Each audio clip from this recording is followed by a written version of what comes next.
Guys, आप English speaking की practice तो करना चाहते हैं, लेकिन आप 1 या 2 दिन प्रैक्टिस करते हैं और उसके बाद प्रैक्टिस करना बंद कर देते हैं।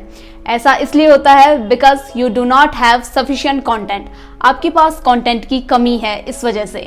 हाँ, हो सकता है आप शुरू दिन अपना डेली रूटीन शेयर करें, मे बी नेक्स्ट डे आप अपनी पास्ट एक्टिविटीज शेयर करें और थर्ड डे हो सकता है आप कोई रेसिपी इंग्लिश में शेयर करें। But you can not repeat these 2 to 3 topics each and every day for practising because it is very boring. So guys, don't worry, आज के इस वीडियो में मैं आपको बताने वाली हूँ how to find source of speaking English for your self. But before that, अगर आप हमारे चैनल पर नए हैं और आपने हमारे चैनल को अब तक सब्सक्राइब नहीं किया है तो फटाफट से हमारे चैनल को सब्सक्राइब कर दें because it is free of cost यार। And do not forget to press the bell icon. So once again welcome back to the Harry sir academy. उम्मीद है दोस्तों आप सब लोग बढ़िया होंगे और आपकी प्रैक्टिस बहुत बढ़िया चल रही होगी। So without any further delay, let's dive in today's topic. Guys, speaking के लिए सबसे अच्छा सोर्स है स्टोरीज। आप स्टोरीज इंग्लिश में शेयर कीजिए। यहाँ पर मेरे पास एक बुक है पंचतंत्र। ये बच्चों की स्टोरी बुक है और इसमें बहुत सारी स्टोरीज है। सो गाइज, आपने बचपन में क्रोकोडाइल और मंकी वाली स्टोरी जरूर सुनी होगी, जैसा कि आप इस बुक में यहाँ पर देख सकते हैं स्टोरी। तो चलिए अब मैं आपको बताती हूँ आप इस स्टोरी को इंग्लिश में कैसे शेयर कर सकते हैं। So once upon a time, there were a monkey and a crocodile. They both were best friends or bosom friends. The monkey used to live on jambolin tree and the crocodile used to live in water. So the monkey always used to give that crocodile the jambolin fruits. They both used to spend lots of time together, used to talk with each other and used to take those fruits. So one day what happened? The monkey gave lots of jambolin fruit to that crocodile and the crocodile was married. So the crocodile took all those fruits to his home and gave it to his wife. So his wife took those fruits and she thought, if the jambolin fruit is so sweet, then how much sweeter would the heart of monkey be?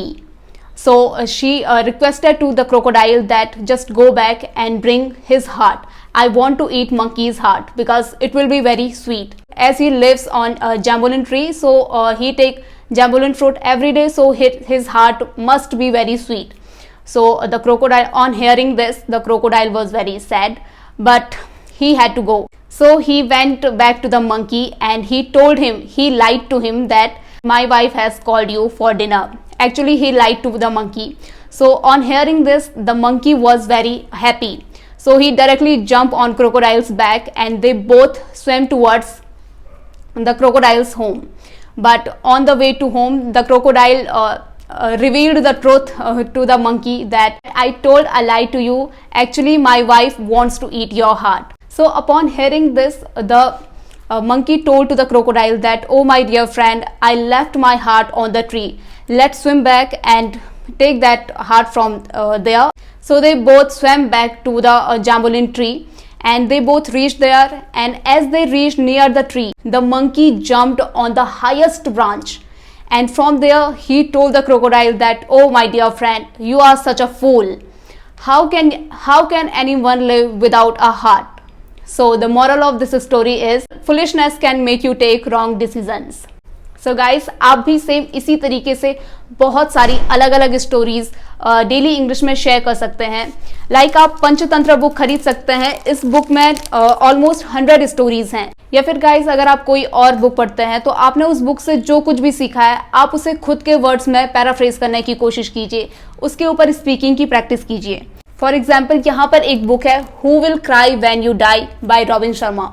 So guys, मैंने ये book पढ़ी है और अगर आपने भी इस तरह से कुछ और किताबें पढ़ी है तो आपने उन किताबों से जो कुछ भी सीखा है आप उसके ऊपर इंग्लिश में स्पीकिंग की प्रैक्टिस कर सकते हैं।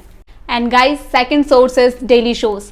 अगर आपके घर पर लेडीज़ हैं, लाइक अगर आपकी मॉम है या फिर आपकी सिस्टर है घर पर, तो वो डेली शोज तो ज़रूर देखते होंगे और ऐसा भी हो सकता है आप भी उनके साथ बैठकर डेली शोज देखते हैं। तो गाइज, आप जब डेली शोज देखते हैं आप उसमें जो कुछ भी ऑब्जर्व करते हैं आप वो सारी चीज़ें इंग्लिश में शेयर करने की कोशिश कीजिए। इससे आपको स्पीकिंग के लिए टॉपिक मिल जाएगा और आपकी इंग्लिश भी इम्प्रूव हो जाएगी। लाइक आपने अगर कोई सीरियल देखा, उसमें एक्टर के साथ क्या हुआ, एक्ट्रेस के साथ क्या हुआ, किसने किसके खिलाफ षड्यंत्र रचा, कौन हॉस्पिटल गया, कौन मरा, किसका पुनर्जन्म हुआ, आप ये सारी चीज़ें इंग्लिश में शेयर कर सकते हैं। और ज़्यादा से ज़्यादा स्पीकिंग की प्रैक्टिस कीजिए guys, because the more you will practice the more you will become fluent in English.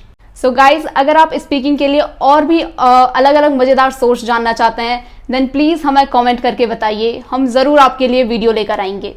So guys, that's it for today. Thank you so much for watching this video. अगर इस video से आपको थोड़ी सी भी help मिली है then make sure to like our video, subscribe to our channel, and do not forget to share this video with your friends and with your family members who are in need.